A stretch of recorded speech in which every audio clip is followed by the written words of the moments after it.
好好分開，應要淡忘你，找到你伴侶。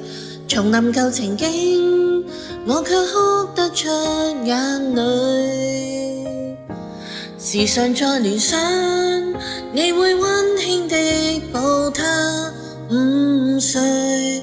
然而自己現在沒任何權利再抱怨一句，我再沒勇氣向你講舊事，沒有勇氣相愛另一次，為你將睡眠忘記，通宵傾談，但已經頓成往事，還是記起無道理的對罵是年紀小的不智。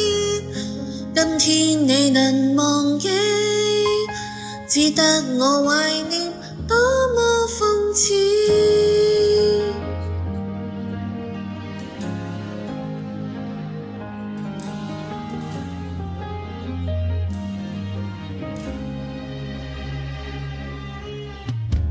輾轉反側，將愛活埋，要把你印象減退，重提舊人物，我卻開心得大恐懼。年月是流水，我也相識一個成長伴侶。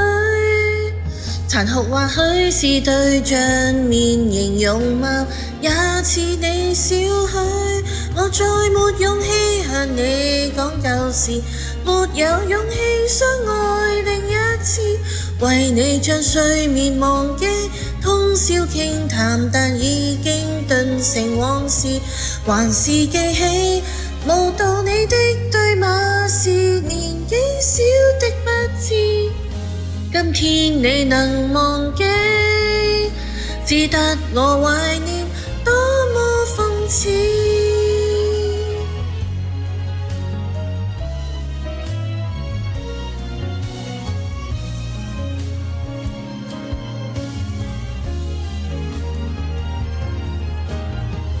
如何逃避這戀愛故事，仍然說得多細緻，重複的震撼餘震未停止。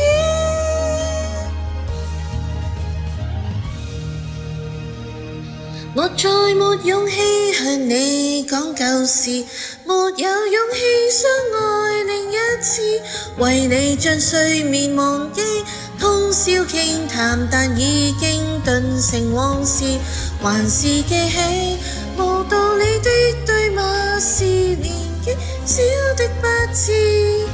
今天再回頭看這一個男孩子，我怕面對你說到生活時，後悔過往的幼稚爭議，沒你的動人時節，喧嘩歡騰亦已經並無意義，閒話到此，遺憾到此，結論是回憶總要到此，雖則你難忘記，這戀愛遺物總須棄置。